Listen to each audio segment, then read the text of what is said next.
exciting. If you don't know already, I am Leesa Dean. A lot of you, yeah, woohoo! I know most of you in here, but some of you I've never met before. And so for those of you who are, just coming because you read something in the newspaper, just thank you so much for, for showing up for poetry on a Saturday. So this is my new book. It's called The Filling Station. Essentially like the 1-minute speech about how this book came to be. This book was actually created by this book. So if you want to know what it looks like to read the same book over and over and over again for 10 years, this is sort of what happens to it. It breaks down at the cover, front and back cover, totally fall off. I'm a big fan of the poet Elizabeth Bishop, and there's this one poem with this one person. He was this man in Brazil. He was a terrible gardener, and he spray painted his hats and stole telephone wires and did all these random things. And I thought he was really interesting, and I kept thinking about him, and I just thought, what if I write a book about someone who existed in the world, and they were just captured in this tiny moment in someone's poem. The poem was published in 1952. I spent 10 years on and off writing this book. It takes a long time. I had this weird idea that I wanted to only use words from this book to create this book because I wanted to make life very complicated for myself. And it is a very long process if you're doing something like that. And so I'm just going to read some poems from this book, The Filling Station.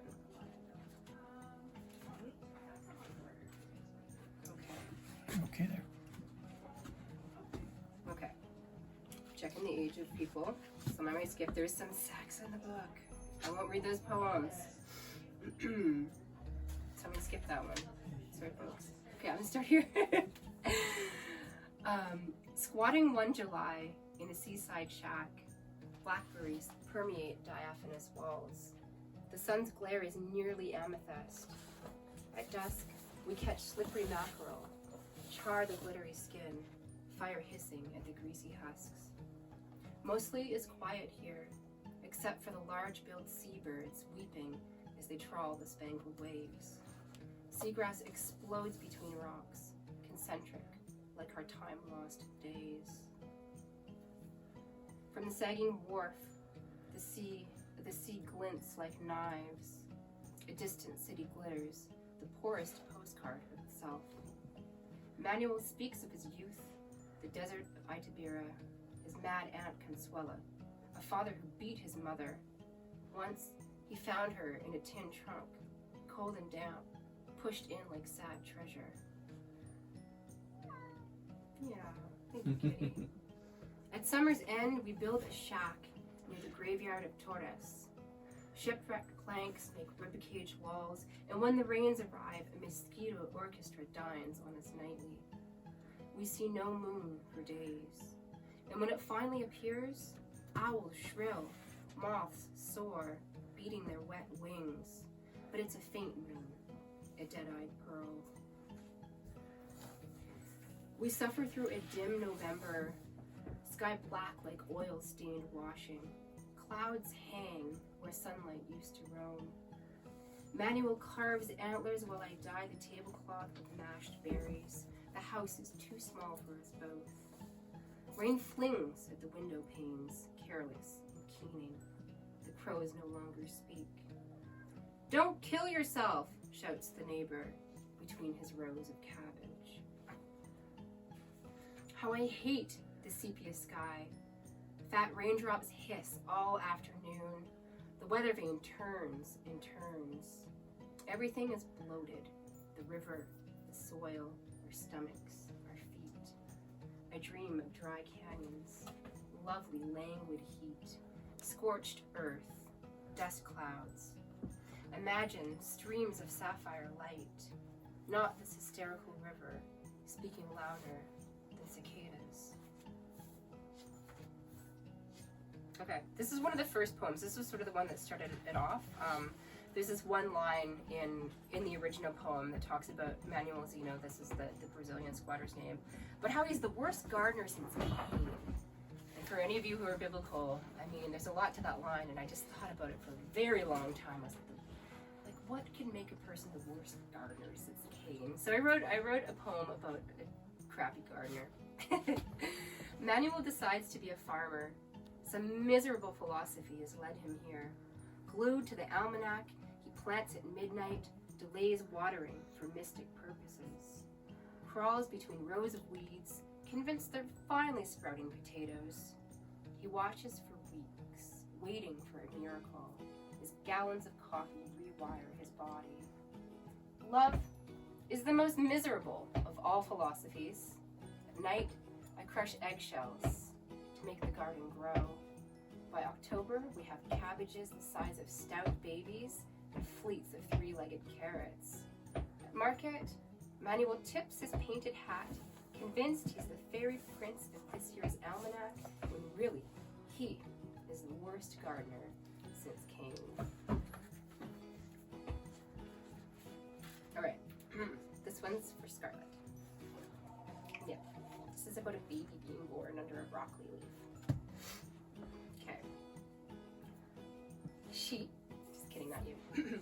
She's born under a broccoli leaf, delivered by the hermit next door.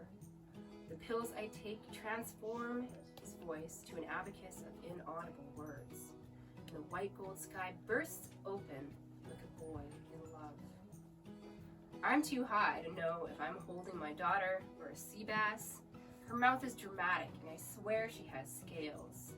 Everything glitters. Garden, clouds, her skin, Manuel's strange and sudden wings.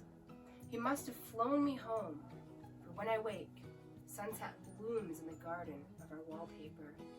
Laura sleeps, still as a pin butterfly. Manuel snores gently, exhausted by fatherhood. I was not built to hold this much love. That's how I feel about you. Thank you. I'm gonna read a few more. Let's see here. Let's go to the psychedelic desert. That's a fun place to be. As I was writing this book, I wrote what I wanted to write, and then I didn't have enough poems, and I was like, what else should I do? And so I had a mentor who was like, why don't you just like push the boundaries a little bit, do something wild? And so there was this poem in here about the desert of Itabira, which is not a psychedelic place with ghosts and anything like that. But I made it a psychedelic place with ghosts, and I had a lot of fun writing this section. So I'll read a few of those. In the desert of Itabira, time gnaws ruined houses. These walls know nothing of rain, no grass, no bromelias, ferns, only sand and more sand. Of course Carlos would live there, village lost in time, where servant girls patter like birds between market stalls. He has two himself, bloodshot beauties who call him master. There's a party to welcome us, hens, cachaça, meat cloaked in herbs, from some other kingdom where soil allows life to flourish. There are ruins here, ancient monuments that will not crumble, open-mouthed serpents with their throats tipped back. Look inside. You will see the ghosts of Bedlam. Here their somnambulous messages. You can peer down and down and down. There is no bottom. We are taken to a red temple. A woman in a cloak of bones greets us in a language no one knows. She conjures spirits. I see Aunt Consuelo glinting in the corner like a holograph. Carlos and Manuel laugh as black sparrows circle her hat. Her red lips bargain with the dark gods. In life, Consuelo was an obstinate witch. Once she held my head under water and laughed. In death, she was a monument of strange and honest beauty.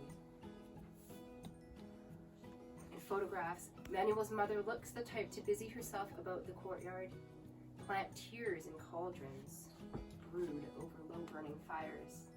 Some say she died from poisoned coffee. Others say Carlos put a bullet in her after she put one in him.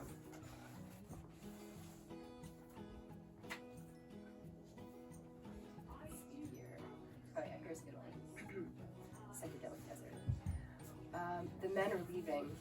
They mount their high-strung horses, travel 60 miles west where incandescent roots grow like nerves down to the earth's core.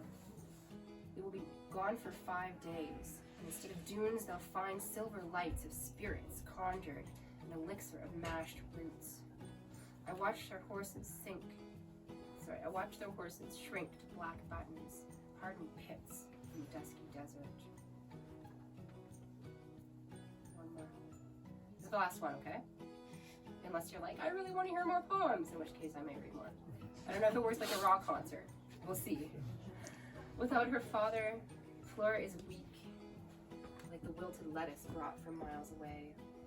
Come, I whisper late at night. Under the coarse meshed moon, I wash my daughter's hair. It fills the tin basin as I knead the dust from each strand. Here, water does not flow. It must be stolen from the ground, used in secret. Surely the villagers hear the crude swing of my bucket at night, but I am forgiven. Homesick, they think, as I tip my glass and dream of the river. Have you read your favorite one to us yet?